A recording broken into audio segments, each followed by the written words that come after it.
വേടന്റെ വരികളിൽ കവിതയുണ്ട്. ജയിലിൽ കിടന്നിട്ടുണ്ടോയെന്ന് നോക്കേണ്ട ആവശ്യം എനിക്കില്ല. അവാർഡിൽ കൈതപ്രം.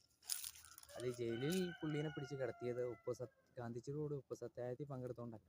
ഒന്ന് കഞ്ചാവ് കേസ്, ഒന്ന് പീഡന കേസ്. കഞ്ചാവ് കേസാണ്. പീഡനത്തിൻ്റെ അത് നമുക്ക് പിന്നീട് രീതിയെടുത്ത് കളയാം. അതായത് സമ്മതപ്രകാരമാണ്, പരസ്പര സമ്മതം. അതിനൊരു പീഡനമായിട്ട് എനിക്കങ്ങനെ തോന്നിയിട്ടില്ല. ഈ പറഞ്ഞ ജയിലിൽ കിടന്ന കഞ്ചാവ്, കാരണം ഒരുപാട് കുട്ടികളൊക്കെ ഇതൊക്കെ പുള്ളിയുടെ ഇത് ആരാധിക്കുന്ന ആൾക്കാരൊക്കെ ഉണ്ട്. പുള്ളി കഞ്ചാവ് വലിച്ചാണ് കല വരുള്ളൂ, എൻ്റെ ഇത് പവർ എന്നുള്ളത്. ലഹരിയിലേക്ക് ഒരു ചെറിയ തലമുറയിലേക്ക്, ചെറിയ കുട്ടികളെ പോലും അത് പ്രോത്സാഹിപ്പിക്കുന്ന പോലെയാണത് തോന്നുന്നത്. കാരണം ഇപ്പോൾ ലഹരി വിമുക്തമായിട്ട് നീങ്ങിക്കൊണ്ടിരിക്കുമ്പോൾ ഇതുപോലുള്ള കലാകാരന്മാരെ ഫീൽഡിലേക്ക് വരാനുള്ളവരും അതുപോലെ ആവണം എന്നുള്ള കുട്ടികളുടെ ആകാംക്ഷയൊക്കെ കാണും.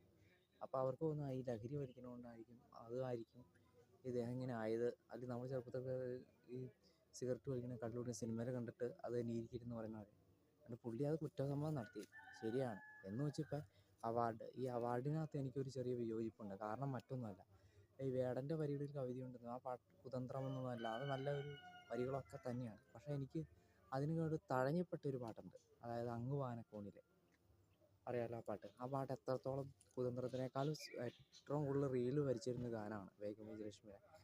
അതിനകത്ത് അതിന് എഴുതിയ ആളെ പോലും മനു മഞ്ജിത്ത്, അയാൾ എഴുതിയ ആളുടെ പരാമർശം പോലും ഉണ്ടോയെന്ന് പോലും അറിയില്ല കേട്ടോ, എനിക്കറിയില്ല. ചിലപ്പോൾ എന്നാലും ആ പാട്ടിന് അവാർഡ് കിട്ടുമെന്ന് തോന്നിയിട്ടുണ്ട്. കാരണം ആ പാട്ട് ഇപ്പോഴും കേൾക്കുമ്പോൾ ഒരു പോസിറ്റീവ് എനർജിയാണ്. കുതന്ത്രം കുഴപ്പമില്ല എന്നല്ല, വേടൻ്റെ പാട്ട് മോശമല്ല, വേടനോട് ഒരു വിരോധമില്ല, രീതിയില്ല. പക്ഷേ ഈ വേടൻ ഈ ജയിലിൽ കിടന്നു കവിതയുണ്ടെന്നൊക്കെ പറയുമ്പോൾ, ജയിലിൽ കിടക്കുന്ന അയാളുടെ വരിയിൽ കവിതയുണ്ട്, ബാക്കിയുള്ളവരെല്ലാവരും പൊട്ടന്മാരാണ്.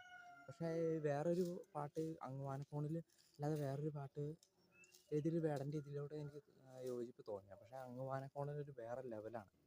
ആ പാട്ടിന് മാത്രം എന്താ ഇതുമായിട്ട് അവാർഡ് കൊടുക്കാത്തതെന്ന് എനിക്കിപ്പോഴും അതിശയമാകുന്നു. കാരണം ഈ ജൂറി ചിലപ്പോൾ ഇപ്പോഴത്തെ അവാർഡ് അങ്ങനെ തിരഞ്ഞെടുക്കാറില്ല, ചുമ്മാ വാരിക്കോരി അവാർഡ് കൊടുക്കുക ആണെന്ന് പോലെ തോന്നിയിട്ടുണ്ട്.